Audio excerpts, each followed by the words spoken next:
Argentina's new Malvinas minister has sought to turn up the heat over his country's sovereignty claim over the Falkland Islands, accusing previous regimes of concession, and stressing that the issue was central to the regime of President Alberto Fernandez. Guillermo Carmona offered his belligerent assessment of the situation during an interview on Radio 3, an Argentinian radio station, just weeks after he replaced Daniel Filmus as Secretary of Malvinas, Antarctica and South Atlantic after a cabinet reshuffle.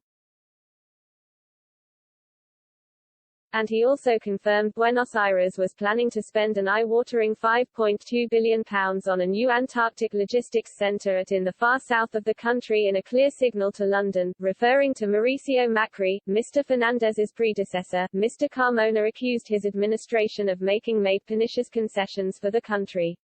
He explained, "It is important to highlight the decision to give more importance to the Malvinas area in the Foreign Ministry and to broaden its competencies, restoring the status of Secretariat." While Mr. Macri was in office, there was what Mr. Carmona referred to as a de-Malvinization. Days before Mr. Macri's election, Fluvio Pompeo, who was subsequently appointed Secretary of Strategic Affairs, used an interview with a British newspaper to announce measures aimed at unfreezing the relationship with the United Kingdom, Mr. Carmona pointed out. In an assessment which is unlikely to endear him to Foreign Secretary Liz Truss, he commented, "We have always been in favor of dialogue with the United Kingdom, but under one condition, sovereignty as the center of any dialogue.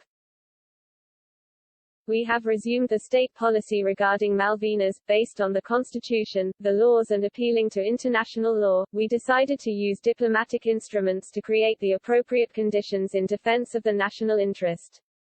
The objective was to work to achieve the full exercise of sovereignty," he stressed, adding, "This is what we are going to do and continue to do."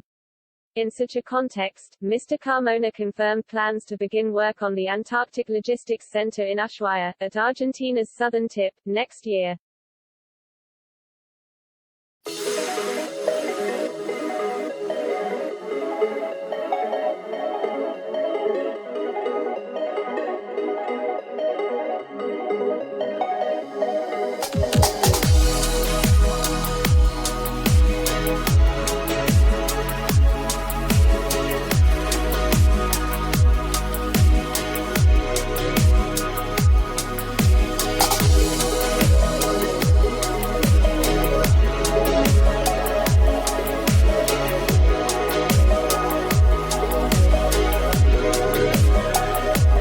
Queen Margrethe II to bring Karen Blixen's image creating worlds to life in Netflix film.